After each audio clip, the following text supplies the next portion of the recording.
તેરા તુझको અર્પણ અભિયાન અંતર્ગત ડીસા ઉત્તર પોલીસે વધુ 21 મોબાઈલ શોધી મૂળ માલિકોને પરત કર્યા.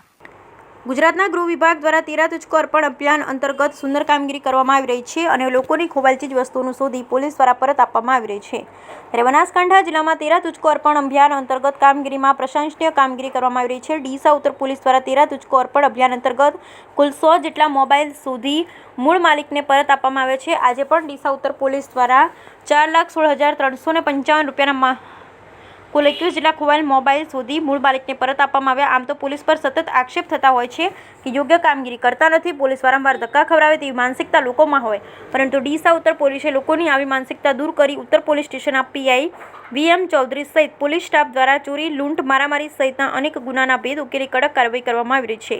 જ્યારે લોકોની ખોવાયેલી કે ચોરી થયેલી વિવિધ વસ્તુઓ શોધી મૂળ માલિકોને પરત કરી છે. ઉત્તર પોલીસ સ્ટેશન ખાતે તેરા તુझको અર્પણ નામથી પોલીસ દ્વારા આજે 21 જેટલા ખોવાયેલ મોબાઈલ શોધી મૂળ માલિકને આપવાનો કાર્યક્રમ યોજવામાં આવ્યો હતો. કુલ 4,16,355ના કિંમતના કુલ 21 મોબાઈલો આજે મૂળ માલિકને ઉત્તર પોલીસે પરત કર્યા હતા. કાર્યક્રમમાં ડીસા ઉત્તર પોલીસ સ્ટેશનના પીઆઈ વીએમ ચૌધરી સહિત હેડ કોન્સ્ટેબલ જેડી પરમાર સાથે પોલીસ કોન્સ્ટેબલ ઇમરાન મોહમ્મદ સાથે પોલીસ મથકના પોલીસ સ્ટાફ દ્વારા ડીસા ઉત્તર પોલીસ સ્ટેશનની હદમાં ખોવાયેલ 21 જેટલા મોબાઈલ શોધી કુલ 4,16,355ના મોબાઈલ મૂળ માલિકને પરત આપ્યા. જ્યારે મોબાઈલ માલિકોને પોતાના ખોવાયેલ મોબાઈલ મળી જતા ઉત્તર પોલીસ સ્ટેશનના પીઆઈ વીએમ ચૌધરી સહિત પોલીસ સ્ટાફની પ્રશંસનીય કામગીરી ગણાવી પ્રશંસા કરી. બ્યુરો રિપોર્ટ ભરત ઠક્કર, ડીસા, બનાસકાંઠા.